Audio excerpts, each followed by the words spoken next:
Hello everyone. તો આજે આપણે શીખીશું માસ્ટર થિયરમ। માસ્ટર થિયરમ એ જીટીયુની એક્ઝામ માટેનો સૌથી મોસ્ટ આઈએમપી ક્વેશ્ચન છે, જે દર જીટીયુની એક્ઝામમાં કાં તો માસ્ટર થિયરમનો એક્ઝામ્પલ હોય છે।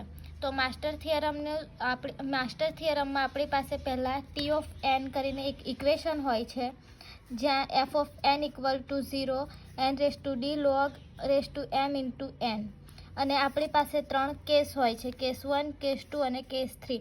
તો આપણે આ જે ફર્સ્ટ આપણી પાસે સૂત્ર છે t of n equal to a into t into n divide by b plus f of n. તો આ સૂત્રની અંદર આપણે જે આપણી પાસે કોઈ એક એક્ઝામ્પલની રકમ આપેલી હોય તો એ આપણે આ સૂત્રની અંદર મૂકવાની હોય છે, અને એની અંદર આપણે મૂકીને પછી આપણે ચેક કરવાનું હોય છે કે એમાં કેસ 1, કેસ 2 કે કેસ 3 અપ્લાય થશે।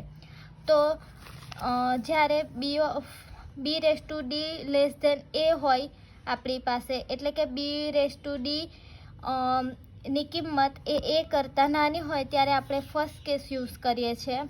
b⁻d છે એ કરતાં મોટું હોય ત્યારે આપણે સેકન્ડ કેસ યુઝ કરીએ છીએ, અને b⁻d ઇક્વલ ટુ એ હોય ત્યારે આપણે થર્ડ કેસ યુઝ કરીએ છીએ। કેસ 2 અને કેસ 3ની અંદર પણ અલગ અલગ ફરી ઇક્વેશન આપેલા છે, જેને આપણે યુઝ કરીએ છીએ જ્યારે એમ આપણી પાસે હોય એ ઇક્વલ ટુ કાં તો ગ્રેટર દેન 0 હોય ત્યારે આપણે આ ઇક્વેશનનો યુઝ કરીશું, t of n equal to theta n⁻d log m into m. જ્યારે એમ છે લેસ ધેન 0 હોય ત્યારે આપણે t of n equal to theta into n⁻d નો યુઝ કરીશું। એ જ રીતે કેસ 3માં પણ આપણી પાસે 3 ઇક્વેશન હોય છે। તો આપણે જે રીતે આપણી પાસે રકમ હોય એ રીતે આપણે કેસ 1, કેસ 2 અને કેસ 3નો યુઝ કરીશું।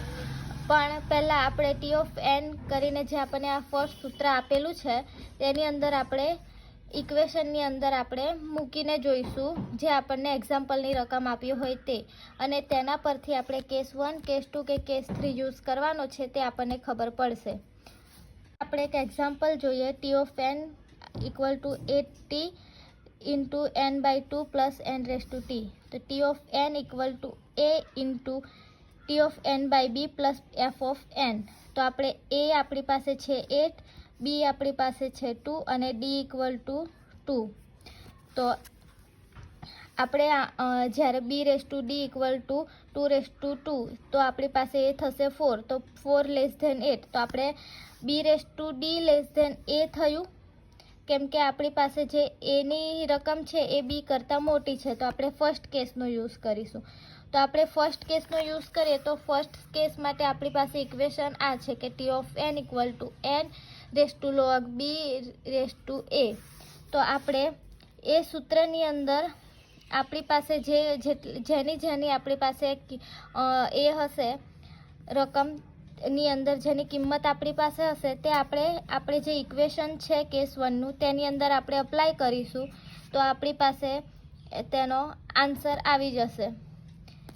તો આ જ રીતે આપણે અલગ અલગ રીતની આપણને એક્ઝામ્પલ આપેલા હોય છે, તો આપણે આ જે આપણને ફર્સ્ટ સૂત્ર છે તેની અંદર આપણે એ રકમની અંદર આપણે મૂકીશું, આ સૂત્રની અંદર આપણે રકમ મૂકીશું, અને પછી આપણે ચેક કરીશું કે એની અંદર કેસ 1, કેસ 2 કે કેસ 3 શું એની અંદર અપ્લાય થઈ શકશે।